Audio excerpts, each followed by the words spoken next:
Let me tell you something that will change your life if you let it sink in. The richest people in the world are 75% entrepreneurs, 15% investors, 7% inheritors of wealth, 3% athletes, entertainers and artists, 0% employees who just earn a salary. So if you want to know how to manage your money like the 1%, you have to understand what those first four categories have in common. So let's think about it. Entrepreneurs own businesses. Investors own assets. Rich kids own trusts. Finally, athletes, entertainers and artists own rare skills. So it's clear, if you don't own something, you are what's owned. That's the secret most people miss. So how can you start owning things like the 1%? Well, you need to follow the 25-15-50-10 rule. I designed this rule so that anyone, no matter what their income, can manage their money like the top 1%. Because the truth is, it's not about how much money you make. It's about how you manage what you make. I'm not just some YouTuber. I've actually used this rule for decades, and it's enabled me to become a multi-millionaire, even though I started out with no money and no qualifications. So let's get into it. The first 25% of your income should be going towards growth. This is the 25% that works for you. By growth, I don't mean some kind of mindset nonsense about growing as a person with the power of meditation. I mean using this money to buy things that increase in value. You see, when most people get their paycheck, they pay the bills and then blow the rest on useless things they don't even remember buying. This is exactly why 99% of people are trapped owning nothing of value. The truth is, this is all by design. The system wants us rich for a week, then skint by the end of the month, waiting for the next payday. So we've got no breathing room, and then we're forced to work even harder next month just to keep up. This is effectively modern day slavery. Just think about it. Slaves used to work every day with no pay, but they got free food, shelter and water. Today, people work nearly every day and get paid. However, their money is mostly spent on food, shelter and water. The only thing that has changed is the illusion of freedom. Once you understand this, you can start fighting back by taking that first 25% of your income and putting it straight into assets. This is anything that grows in value over time and puts money in your pocket. The idea is that while you're out working, these assets that you own are working for you in the background. Eventually, these assets could even make you more money than your day job. You might think you don't have enough money to invest in assets. However, you need to find the money, because the sooner you start, the better. Let me show you something that will blow your mind. This is Billy. He started investing $200 a month at 20 years old. And this is Phil. He didn't start until he was 30, but to catch up, he invested $300 a month. Now, let's fast forward it to when they reached 60 and they both stopped investing. Now, I'm going to give Phil a walking stick and I'm going to give Billy some glasses. Right, that's better. Now let's add up how much each one saved.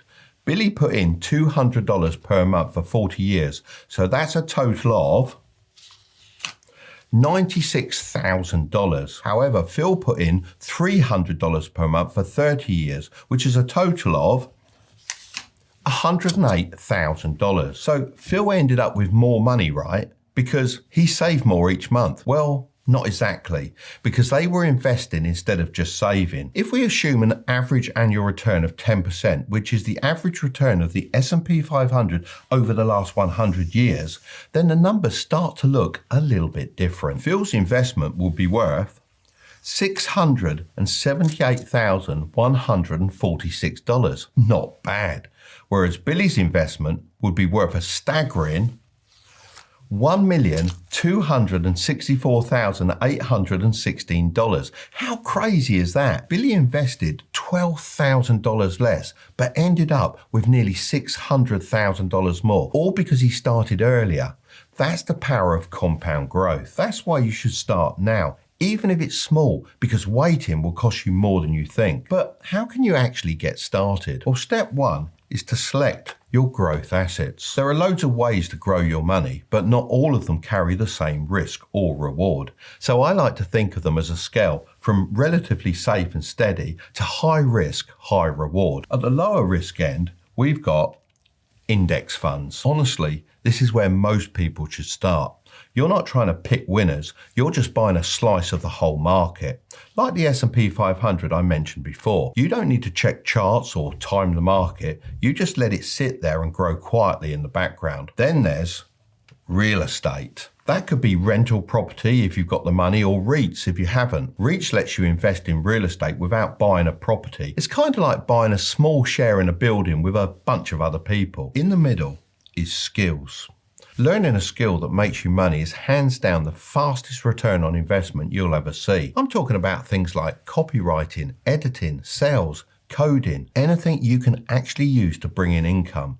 Unlike stocks or property, no one can take it away from you. However, it does take more time to learn, and that's why it's higher up the risk scale than the other two. Further up, we've got online businesses. Stuff like drop shipping and selling digital products. These can pay off big, but they take a lot of effort, and you've got to be ready to fail a few times before you find your feet. Then we get to individual stocks. I know it's tempting to try and pick the next Tesla, but unless you've done your homework and you really know what you're doing, you're basically just guessing. So if you're going to do it without learning the specifics, keep it small and treat it like a hobby, not your main strategy. And right up the top is alternative investments. I'm talking Bitcoin, Ethereum, NFTs, gold, wine, sneakers, you name it.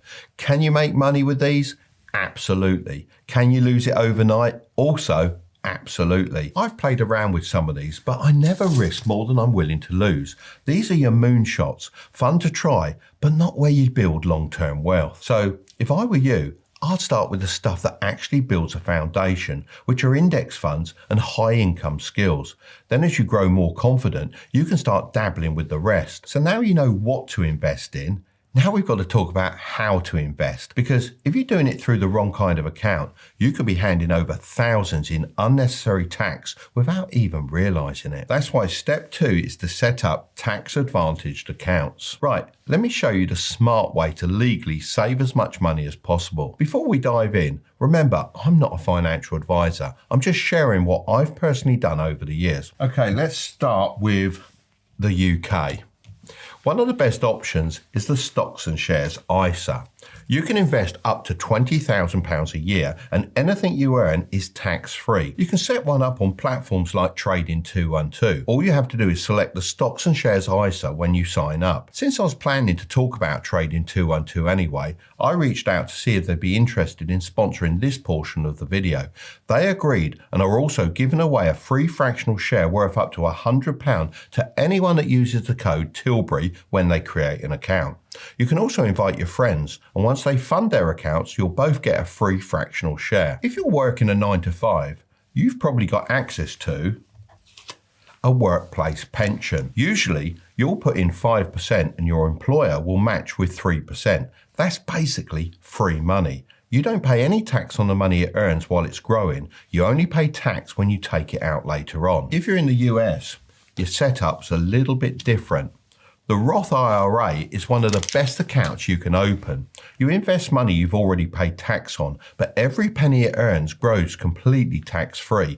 And when you retire, you can take it out with zero tax. The limit on this account is $7,000 a year if you're under 50. Even billionaires use this account. Peter Thiel, one of the guys behind PayPal, reportedly turned his Roth IRA into over $5 billion. He did this by investing in early-stage, high-growth companies, including PayPal and Facebook, which then increased in value significantly. Then there's the 401k, which is basically the US version of a pension. The money you put in comes out of your paycheck before tax. It also grows over time without being taxed while it's invested. And if your employer offers a match, definitely take it. Now, I know a lot of you aren't in the UK or USA, so here's a list of all the tax advantage accounts I could find. Hopefully, you can find an account in this list that lets you take advantage of the tax savings your country offers you. The problem is, lots of people open up these accounts, put their money in every month, and don't actually invest in anything. That brings us on to step 3, actually start investing. All right, so now you've picked your growth assets and you've set up your account, whether you're on Trading 212, Vanguard or something else, it's time to actually put your money to work. The best thing you can do is set up a monthly transfer that goes straight from your bank account into your investment platform. ideally on payday. That way, you never even see the money sitting in your account and get tempted to spend it. Once it lands, you don't need to mess about with charts or try to time the market. Just look for some index funds. One of the most popular methods is to build a free fund portfolio. The first fund is normally a US stock index fund, which basically invests in lots of US-based companies like Apple and Amazon, for example. The second fund is an international stock index fund, which is similar to the US-based one, but instead covers companies outside the US. And the final fund is something called a bond fund, which helps provide stability as they're generally less volatile than stocks and can help smooth out the ups and downs of the market. Let me show you how to set something like this up on Trading 212. If you haven't already signed up, then I'll leave a link in the description. If you've already signed up within the last 10 days, you can head over to the promo code section of Trading 212 and enter the code Tilbury to get a free fractional share worth up to £100. This is a nice boost to get you started with investing. Then go over to Pies and then click the plus icon. Now you can select whatever stocks you want to include in your pie. For our US stock market fund, let's search for the S&P 500. This Vanguard one should do nicely. If you're based in the US, then you can also pick the Vanguard Total Stock Market Index Fund, known as the VT-SAX. This fund is like owning a tiny piece of 500 of the biggest, most famous companies in America, like Apple, Amazon, and Coca-Cola. By the way, look out for the terms accumulation or distribution in the brackets. Personally, I always go with accumulation as it reinvests your dividends back into the stock automatically. Then let's go and search for our next one, which is our international fund. For this, let's select iShares MSCI World UCITS ETF with the ticker IWDA and tap Add to Pie. This fund is like having a collection of companies from all around the world. It includes big businesses in places like Europe, Japan, and Canada. Now for our bond fund. Let's search for iShares USD Treasury Bonds 7 to 10 years, UCITS ETF with the ticker IBTM and tap Add to Pie. This fund is like lending money to the US government. They promise to pay you back with a little extra, which helps you keep your money safe and steady, even if stocks go up and down. Right, now those are added, we can click the arrow to go to the next step. On this page, you can adjust the percentage allocation of your money to each fund. If you go with an aggressive approach, this involves investing more in stocks, which can grow faster, but can also go up and down a lot. For example, you might choose an investment mix where 90% of your money is in stocks and only 10% is in bonds. This setup has the potential for big returns, but also comes with sharp ups and downs in the short term. If you prefer slightly less risk, but still want a chance for high returns, then a slightly less aggressive approach might suit you better, with around 80% in stocks and 20% in bonds. Don't get put off by the terms aggressive, it's all down to your age. As a general rule of thumb, the older you are, the more bonds you should have. So let's make the S&P 500 60%, the iShares World Fund 30%, and the bond fund 10%, and click Next and then Auto Invest. This value projection is really awesome as it shows you how much money you could make based on historical averages. Of course, when you invest, you can get back less than you invested as investments can rise and fall, but it's still a great way to get an idea of how much you could make based on data-backed projections. Once your investing is automated, your job is simple. Stop fiddling and go and make more money. Because the truth is, the people who build wealth aren't the ones picking the fanciest stocks. They're the ones consistently putting in more over time. That means your focus should now be on increasing your income so you can increase your investments. This is where the skill building I talked about in step 1 really starts to come into play.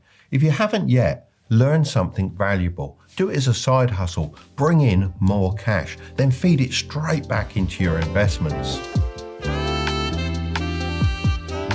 The next 15% of your income should be going towards stability. This is the 15% that keeps you in the game.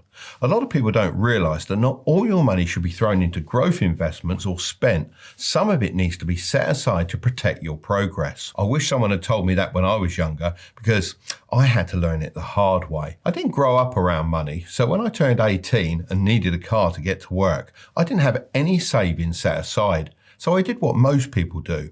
I took out a loan and bought myself a solid little German whip, a VW Golf. I even got a new stereo with the extra cash the bank gave me, and for about 3 months, I felt like I was on top of the world. Then out of nowhere, the engine blew up. I had no backup, no safety net, and no clue what to do. And on top of all this, if I didn't get the car fixed, I'd lose my job. So I borrowed even more, which piled on more debt, more pressure, and more stress.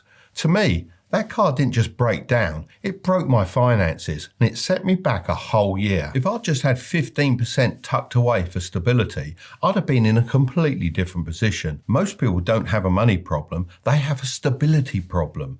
One unexpected bill and it all falls apart. Even if you are investing, you'd be forced to sell your investments at a bad time, which may lead to a loss. That's why you need a margin for error built into your life. Let's get into how you do it. Step 1 is to calculate your stability fund. To do this, you first need to list out your core expenses.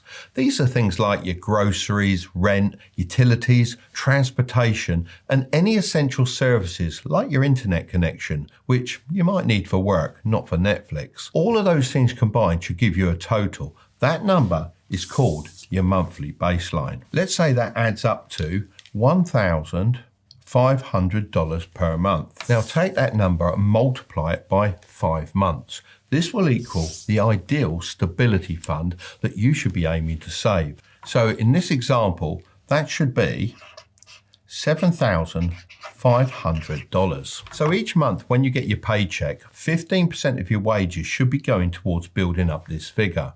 You might be thinking this is quite extreme, and I admit it is on the more cautious side. However, I know from experience that when life hits, it usually comes all at once without warning. So if you only have a couple of months saved up, then you won't be as bulletproof. Step 2 is to store it correctly. Now that you've worked out your stability fund, don't make the mistake of parking it in the wrong place, because where you store this money is just as important as having it in the first place. And for that reason, I've got 3 rules I always stick to. Firstly, it must be easy to access. This money should be available within 24 hours max, so don't lock it up in some account that penalises you for withdrawing early, or won't let you touch it for 5 years in return for a bit more interest. I've seen people lose their jobs and still not be able to access their stability fund. That defeats the whole point. When things go wrong, you need speed, not some nonsense waiting period. Secondly, it must be zero risk. This is not money you invest, gamble, or chase returns with. Whatever you do, and I mean whatever you do not put your emergency fund into the stock market, not even the safe stuff, because when an emergency hits, the market might be down. The same goes for crypto, long-term bonds, or anything else that's meant to grow over years. Thirdly, it must always earn. Although this isn't your growth pot, that doesn't mean it should sit in a dead-end account doing nothing. You want it somewhere that earns a bit while it waits without any risk. This is because if you leave it somewhere with zero interest, then it will be eaten away by inflation as money gets less valuable over time. That's where high-yield savings accounts come in. As of filming this video, you can get savings accounts with 4 to 5% interest rates and with no penalties if you need to dip into it. I'll leave some banks in the description. I'd recommend checking out SoFi, Ally, and Marcus by Goldman Sachs, as they're offering decent rates and they're FDIC insured, so your money's safe. Step 3 is to stack it quickly. Most people think it takes years to scrape together a decent stability fund, but if you play it smart, it doesn't need to take anywhere near that long. When I was building up my savings, I used 3 tactics that stacked on top of each other. Using them all together helped me really accelerate how fast I could save. Tactic 1 is called the paycheck sweep. This is when you take 15% of your income the second it lands and move it straight into your emergency fund. You can automate this with a direct debit or scheduled transfer, so it's completely hands-off, just like we did with the 25% that goes towards growth. Tactic 2 is the replacement promise. This is a promise you make to yourself that if you dip into your stability fund, you immediately replace it. Let's say you knock off your wing mirror and it costs $250 to fix. That's fine. That's what the fund is for. But the next time you get paid, you top that $250 straight back up like it was never gone. Tactic 3 is the save by spending hack. This one might sound a little bit crazy, but you can do it by using roundup apps. These round every purchase up to the nearest dollar and drop the difference into your savings. So if you spend $3.60, it rounds up to $4 and puts that 40 cents away. It sounds small, but it adds up fast and you won't even notice it. The other way to do this is with cashback. So if you're using a cashback credit card and paying it off in full every month, then take those rewards and put them straight into your stability fund. Once your stability fund is fully stocked, you've got two options. You can either roll that money into growth, or you can shift it into the final 10%, which we'll talk about later. The next 50% of your income should be going towards your essentials. This is the 50% that feeds you, not your ego. Surprisingly, over 60% of Americans earning over $100,000 a year still live paycheck to paycheck, as most are too caught up in trying to look rich instead of actually becoming rich. This shows that you can be on a great salary and still feel broke every month, because it's not about how much you earn, it's about how much you waste. Let me show you what I mean. This was me aged 20, and that's my mate. On the surface, he looked like he had everything: designer shirt, expensive watch, and was always out spending. I was the opposite: baggy top, cheap watch, just the basics. Sure, my fashion sense could have been better. I could have at least picked up some inexpensive smart clothes, but I was young, so cut me a bit of slack. But here's what people didn't see. He had $43.20 in his account and a few credit card payments overdue, whereas I had $1,000 plus quietly sitting in investments and a decent stability fund. I'd learned from my experience with my car loan disaster, and I'd worked extremely hard to build my money back up, which meant cutting out any unnecessary spending and looking like this. Although this might not seem like a lot, remember, money was worth a lot more back then. This $1,000 was a start, and that's the part most people miss. Wealth isn't what you see, it's what you don't see. I get it though. It's easy to justify the upgrades by saying things like, I need a safer car, this new house is closer to work, and I deserve a nice meal out. But that's exactly how lifestyle creep starts. So how can you keep this under control? Well, step one is to get clear on your essentials. A lot of people aren't going to like this one, because what many people consider essentials nowadays are actually just luxuries. Essentials are the things that keep you alive and functioning. That means your rent or mortgage, groceries, utilities, transport, insurance, and clothes. Not the latest designer drops, just what you absolutely need. Now let's talk about what doesn't count. Takeout isn't essential. Neither is the Amazon subscription you forgot about, the gym you haven't visited since January, or the stack of streaming services you keep meaning to cancel, and the list goes on. If you're using a gym, that's a different story, but so many people sign up for stuff they never use. That's why one of the easiest things you can do to free up money is to go through your bank statements and cancel anything you're not using. Just think to yourself, if it's not helping you live, work, or stay healthy, it probably doesn't belong in your 50%. So why do I recommend capping it at 50%? Well, because the average person is already spending 60 to 70% of their income on what they think are essentials.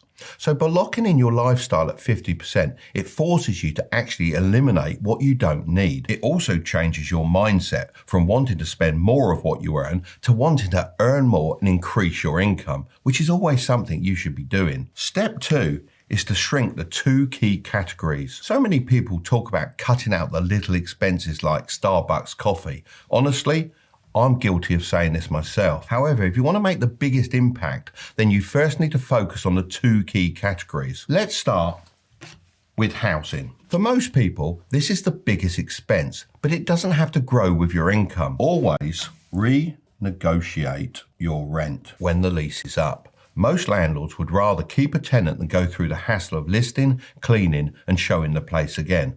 Even a small reduction or freeze can save you thousands. If you want to go further, think about house hacking. That could mean renting out a spare room, splitting a place with mates, or even moving back with your parents while you build your buffer. If you can manage to limit housing to half of your essentials fund, then that's a pretty good place to be. Now, let's talk about transport. Car payments are one of the biggest wealth killers. People lease brand new cars for the monthly status hit and end up paying for years on a depreciating liability. That's why I always recommend buying used, reliable cars that have seen the majority of their depreciation, at least until your income can support a nicer car. By that, I don't mean if you can just about afford it. It should be under half of your essentials fund. In walkable or city areas, you could even consider getting rid of the car entirely, as it can free up hundreds of dollars per month. Because it's not just the car payments you save, but also the insurance, maintenance and parking charges. All added up, this can be a big saving. Once you've got those two areas under control, that brings me on to step 3. Use rules, not willpower. When you're tired, stressed, or even just bored, your willpower disappears. And that's exactly why the top 1% don't rely on it. Instead, they build systems that make the right choices automatically. When I was building my wealth, I had a simple system that kept me on track. Every time I was tempted to buy something and wasn't sure if it was essential, I'd run it through a few key questions. These questions stopped me from buying things I didn't need and helped me stay focused on the bigger goal. So firstly, ask yourself, is this an impulse purchase? If the answer is no, then buy it. It's likely something you've been thinking about for a while, and if it fits into the essential categories we discussed earlier, then it's a no-brainer. However, if the answer is yes, then it's time to use the 7-day rule. The trick behind this is pausing for 7 days before you buy anything. Then after those 7 days are up, ask yourself again if you still want it. Most of the time, the answer will be no. That's the funny thing about waiting 7 days. You often forget all about it as the excitement has faded and it wasn't that important to begin with. But if after 7 days you still want it, it's time for the next question. Are you buying for the brand or the value? If the answer is the brand, then don't buy it. You're likely being drawn in by great marketing. If it's an essential, then there will be an unbranded alternative that will do the job just as well, if not better. This is where most people mess up. Wealthy people don't throw money at brands because they like the marketing. They really think about the value. So what does value really mean? Well, if you buy a $60 pair of boots and wear them 100 times, that's 60 cents per wear. Good value. But if you buy a $200 pair of designer trainers and wear them twice, that's $100 per wear. And going too cheap isn't smart either. I mean, a $5 shirt that falls apart in the wash is still a waste of money. So don't chase brands, chase quality. So if you answered value, that brings us on to the final question. Will this improve your life? If the answer is yes, a conscious, intentional purchase, go ahead.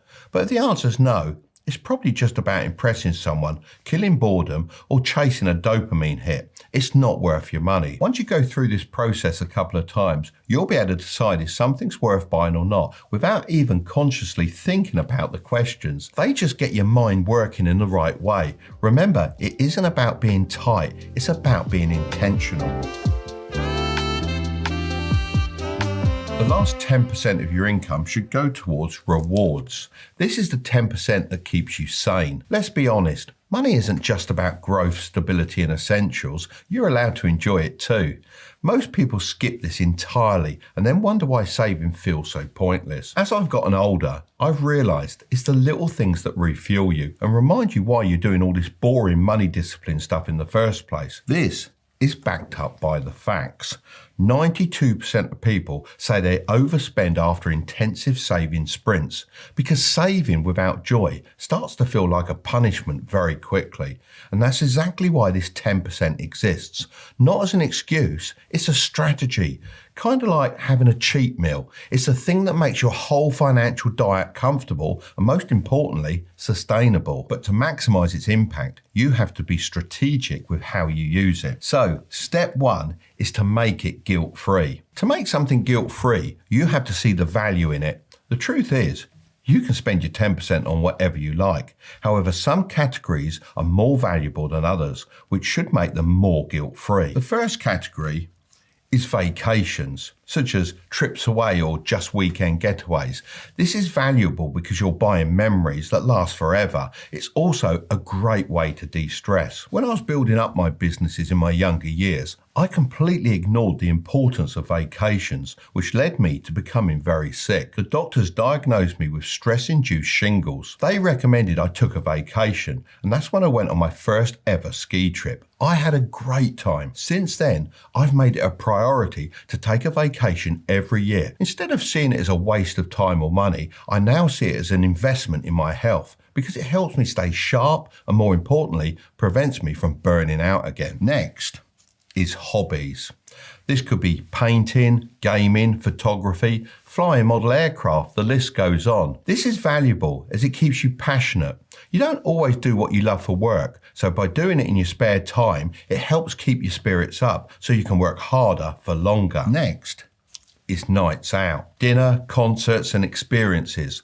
This is another thing I ignored in my early years, and it was a big mistake as I ended up losing most of my friends. Having a strong social network is so important, especially nowadays. Finally, we have gifts. Now, I'm not talking about for yourself, but for your loved ones. This is another one I overlooked. You can see how most of the stuff I teach in these videos comes from me learning from my mistakes. Back when I was focused on chasing my goals, building businesses and growing investments, I often forgot birthdays and special occasions. I was so locked in on the future that I overlooked what mattered in the present. The truth is, I never really cared much about receiving gifts. There's not much I wanted, but it wasn't until I married my wife and we started exchanging anniversary gifts that I finally understood. Gifts aren't about the item, they're about the thought, the connection, and the relationships they strengthen. Step 2 is to preload the fun. I'd recommend opening a separate bank account and call it your joy jar. This doesn't have to be with a new bank. You can actually have multiple current accounts with the same bank and have them all appear on your mobile banking app, which makes things very simple. Then set up an automatic transfer of 10% of whatever you make to be deposited into this account every single month. So if you make $2,000, send $200. If you make $10,000, send $1,000. It doesn't matter how much it is, the percentage is what keeps it sustainable. Just make sure you don't cheat. You can't just top the account up from growth, stability or essentials when it gets low. If you hit zero, you have to wait until next month. When you know this fun money is limited, you look to maximize it in the best possible way. This is exactly how you protect your goals without feeling like you're missing out every time your friend suggests dinner or you pass something in a shop that you really love. Step 3 is to prioritize experiences. If you don't have a particularly large joy jar at the moment, please prioritize experiences above anything else. People always say to me in the comments, "What are you saving for? Bro's gonna die with all his money." And I get it. From the outside, it might look like I'm depriving myself, but I'm really not. I just spend differently to most people. I don't need a garage full of cars or shelves full of designer gear. That stuff might look rich, but it doesn't feel rich to me. My 10% goes on things I'll actually remember, such as a ski trip with my wife, a great day out at Universal Studios with my son, meeting you guys in New York, and a weekend away golfing with my mates. So, there you have it, the complete 25-15-50-10 rule. If you want to know how to make $10,000 as a student, then I'm going to leave that video right up there, but don't click on it just yet. Make sure to subscribe if you want to grow your wealth, okay? I'll see you over there.